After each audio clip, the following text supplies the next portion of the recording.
We were the greatest family in the world, and could trace our lineage all the way back to Alexander of Macedon. If our father's battle against Octavian went well, the Ptolemies might rule for another 300 years. But if his losses continued— "Selene!" my brother complained to me, as if I could get our mother to pay attention. "Ptolemy, take the dice," I said sharply. Ptolemy, who was only 6, grinned. "It's my turn." "Yes," I lied. And when he laughed, his voice echoed in the silent halls. I glanced at Alexander, and perhaps because we were twins, I knew what he was thinking. "I'm sure they haven't abandoned us," I whispered. "What would you do if you were a servant and knew that Octavian's army was coming?" "We don't know that it is," I snapped. But when the sound of sandals slapped through the halls, my mother finally looked in our direction. "Selene, Alexander, Ptolemy, get back." We abandoned our game and huddled on the bed, but it was only her servants, Iris and Charmian. "What? What is it?" my mother demanded. "A group of soldiers." "Whose men?" "Your husbands," Charmian cried. She'd been with our family for 20 years, and I'd never seen her weep, but as she shut the door I saw that her cheeks were wet. "They're coming with news, Your Highness, and I'm afraid—" "Don't say it." My mother closed her eyes briefly. "Just tell me, has the mausoleum been prepared?" Iris blinked away her tears and nodded. "The last of the palace's treasures are being moved inside, and the pyre has been built exactly as you wanted."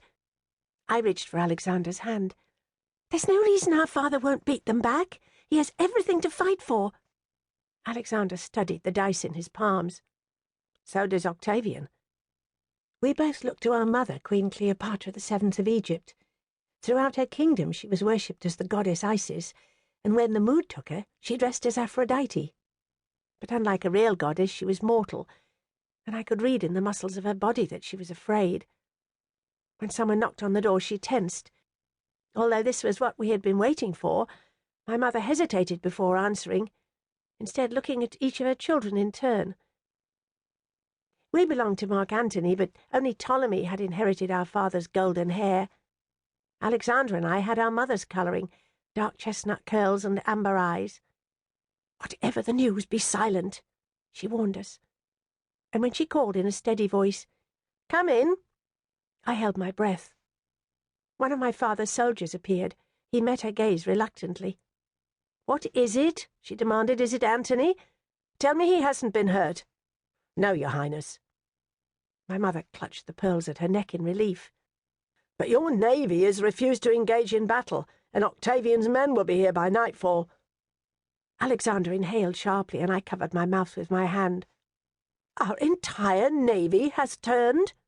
Her voice rose. "My men have refused to fight for their queen?" The young soldier shifted on his feet. "There are still 4 legions of infantry." "And will 4 legions keep Octavian's whole army at bay?" she cried. "No, Your Highness, which is why you must flee." "And where do you think we would go?" she demanded. "India? China?" The soldier's eyes were wide, and next to me Ptolemy began to whimper. "Order your remaining soldiers to keep filling the mausoleum," she instructed. "Everything within the palace of any value. And a general, Your Highness." Alexander and I both looked to our mother. Would she call our father back? Would we stand against Octavian's army together? Her lower lip trembled. "Send word to Antony that we are dead." I gasped, and Alexander cried out desperately, "Mother, no!" But our mother's glare cut across the chamber. "What will father think?" he cried. "He will think there is nothing to return for." My mother's voice grew hard. "He will flee from Egypt and save himself." The soldier hesitated.